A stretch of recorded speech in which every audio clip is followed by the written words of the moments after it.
Mga kapuso, pagpatindog sa mga proyektong solar street lights sa pila ka barangay sa Iloilo City ginareklamo. Implementasyon sini wala kuno nag-agi sa nagakaigo nga koordinasyon. Si Julius Bilacaol nakatutok. Bulan sa Setyembre, sang ginpahibalo ang punong barangay sang Hibawan Norte, Mandurriao nga may mga solar streetlight projects nga ginpatindog sa ila barangay. Pabor ini sa proyekto. Ugaling, may 4 kuno ka residente nga nagreklamo. Kag ang proyekto ang wala ginpahibalo sa iya antes ginsuguran. Ang concern nga may mga right of way nga part sang ila buuan. Dito nag-start amo na nga doon anta nagipastop ko ang project in the first place. Wala proper consultation. Ginpatawag kuno sa kapitan ang nagaobra sa proyekto. Ginbisitahan man kuno ini sa taga DPWH. Apang nakadesisyon na ang kapitan nga unta tunanay ang proyekto.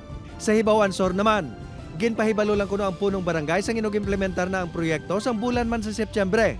Apang sang nakatindog na ang mga streetlight, natalupangdan nga daw wala nagakaigo ang pagplastar sa mga ini. Ang problema lang, dira na sila na-concentrate sa isa ka portion balang mga lugar daga daw wala sila problema sa right road, right of way. Tapos ka ikit-ikit sa ilang spacing. Yara sa website sang DPWH nga may streetlights project. Nagabalor sang 39 million pesos. Ini ang nahamtang sa Mandurriao San Miguel Road kag Iloilo Antique Road. Ini ang ginapatuman sang DPWH ICDEO kag gina-implementar sa St. Gerard Construction General Contractor and Development Corporation sa Pamilya Diskaya. Pebrero 2025 ang contract effectivity sini kag dapat natapos na sang Agosto 2025.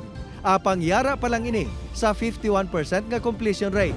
Isa man ang Barangay North Fundidor Molo sa ginpatindugan sa streetlights. Sa pihak sini, wala man lang kuno sang detalye nga nabaton ang punong barangay sa kontraktor kag sa DPWH. Kag daw wala man maplanuhan ang pagplastar sa mga poste. May streetlight kami. Iping nga, wala ka na isa ka dupa. Diregin iping.